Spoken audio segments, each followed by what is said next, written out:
guys, in this video I'm going to read aloud the article from the center, which is linked right here on the green slide of your current events report for this week. If you click on it, it'll look like this. This comes from the BBC, which generally stays pretty well centered, not necessarily leaning one side or the other. Remember, as you read, you're going to be taking notes on the causes that this article claims and the possible solutions this article has for the Texas power outage. Texas weather, state should pay soaring power bills, says Houston's mayor. The mayor of Houston has called for the state of Texas to pay the huge electricity bills racked up by residents due to the freezing weather. Sylvester Turner told CBS News it was not the fault of the residents that the system could not cope. Some residents reported bills of up to $16,000 for just a few days of usage as temperatures hit 30-year lows of 0 degrees Fahrenheit last week. At least 70 people died as the freeze swept several southern U.S. states. Texas has since seen a return of its usual milder winter weather with temperatures as high as 64 degrees Fahrenheit. However, residents are still having to boil water due to fears of contamination caused by low water pressure and ruptures at water mains. Okay, so within this kind of section, the article mentions that the mayor of Houston would like to see the state of Texas pay these bills. So we can go ahead and add that to our center. State should pay for electricity bills, not residents.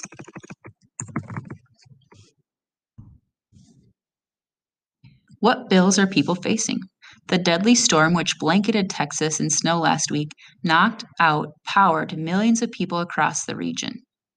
But some residents who were still able to turn on their lights and keep their fridges running found themselves with bills reaching thousands of dollars.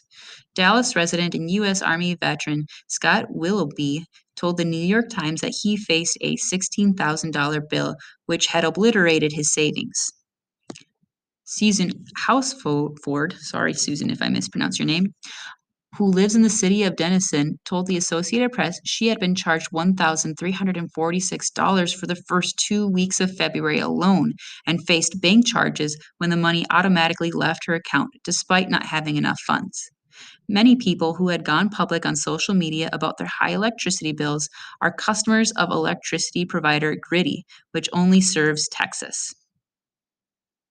So in here, they kind of sneak in what caused this power outage, and they say the deadly winter storm.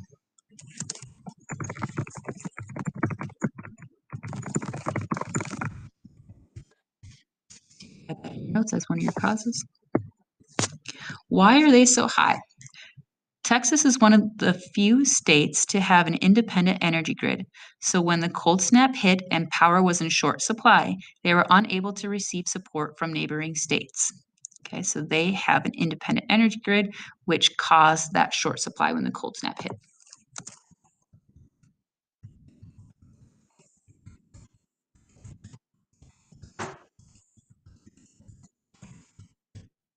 Your notes is one of your causes. This change has not affected people on fixed rate. Oh, sorry, I skipped this part. As a result, the Public Utility Commission of Texas decided at an emergency meeting last Monday to raise the price of energy.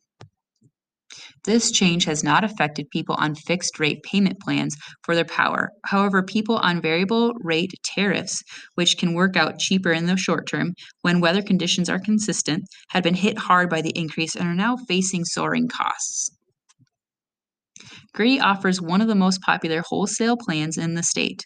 The company warned its customers of rising prices due to the storm and told them to switch to a different electricity provider. However, there was not enough time for most people. Electricity supplies have largely been restored in Texas, but just over 15,000 customers were still without power by Monday lunchtime, according to poweroutage.us. The Electric Reliability Council of Texas, which oversees the power system for most of the state, is being accused for not being prepared for the shortages. Okay, so right here, they point to another source that says Texas was not prepared for the shortages.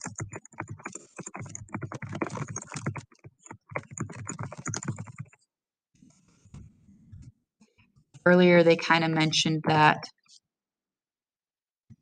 the power company told people to prepare, but there wasn't enough time.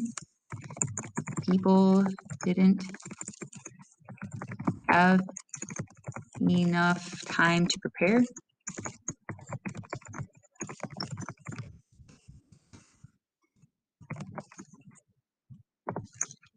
Who should pay?